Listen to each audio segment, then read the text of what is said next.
uniforme étranger, évidemment, Leclerc avait pris la mouche et avait ordonné qu'ils fussent exécutés sur le champ, Mais il paraît que Leclerc, fusillés sur le champ. Leclerc, il montait dans un avion et puis il a explosé en l'air et ils en voulaient pas de ce Leclerc. Il paraît il leur plaisait pas. Il était trop peut-être nationaliste ou je sais pas, mais en tout cas, Leclerc, tu sais comment il est mort, Tu Leclerc? parles de Giraud, non? Général Leclerc, là, celui qui a libéré la France. Il Leclerc est de parti en Haute-Cloque. Algérie dans les années 60. Et ben son avion a explosé. On ne sait pas ce qu'il y a eu, mais en tout cas, accident d'avion.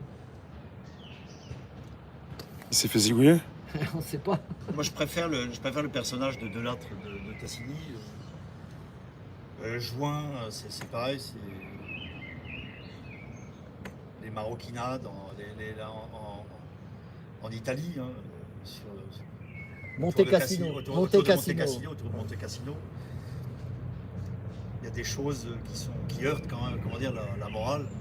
Bon, moi, je n'ai pas trop envie de parler de l'histoire parce que Non, mais si, ça fait du bien, moi. c'est toujours sulfureux. Tu nous dis ce que tu veux, ouais. On parle de l'histoire et après on est accablé de. Mais après, Et après la guerre de 45, on n'avait que des tracteurs McCormick, tous les trucs à Merloc, Ouais, c'est ça, ouais. à la campagne, que Oui. des trucs McCormick, John Deere.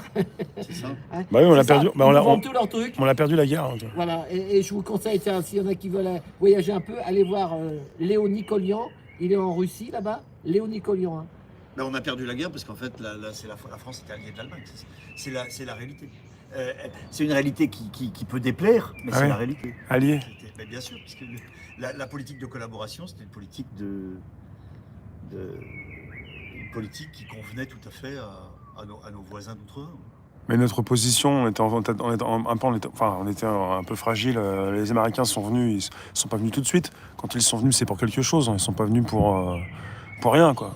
Ben, ils ont tardé. Ils ont tardé, ouais. Ils ont tardé à entrer en guerre. Et Ouais. Excusez-moi de vous interrompre. Vous savez quel est ce bâtiment? Oui, l'observatoire, monsieur. Ah, c'est l'observatoire. Ouais, Vous ne voyez pas le dôme, alors l'observatoire, ça vous rappelle rien? l'observatoire. François Mitterrand, les jardins de l'observatoire. Absolument. Oui. Merci Catherine. Ben, sa carrière, ce scandale eut dû mettre un terme à sa carrière politique et finalement il n'en a rien été. Vous voyez. Les Français sont oublieux. Ici, avec ça, Ouais, les Français oublient tout.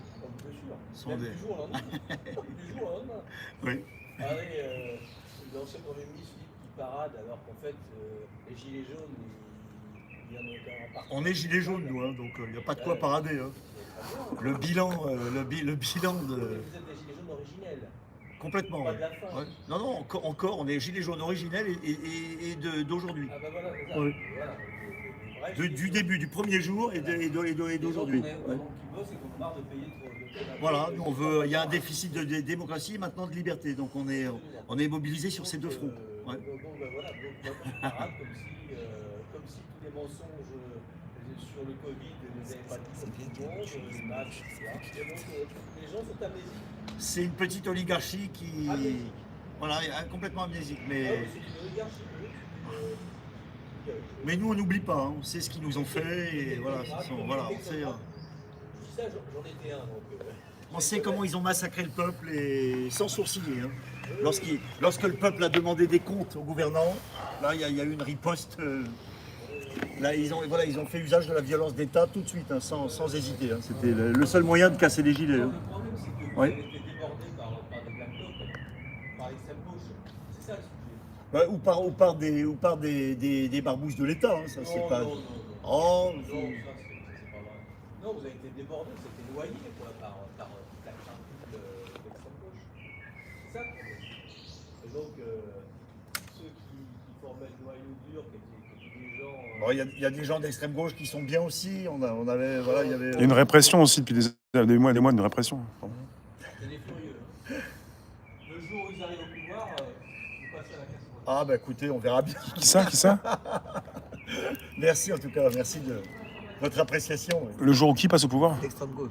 Bon, moi je pense qu'on a des copains gilets qui sont des. Ah, il parle de l'extrême gauche. De l'extrême gauche, moi j'en connais, comme Adrien, etc. Il y a des gens bien aussi. Hein. Non mais Fred, depuis plusieurs mois, depuis 3 ans et demi, et, il y en a qui parlent d'infiltration d'extrême gauche, mais il y a aussi la répression, il y a aussi ce qu'a fait le Il y a gouvernement. l'infiltration des sociotraîtres, effectivement, cette fausse extrême gauche qui a toujours trahi le petit peuple. Hein.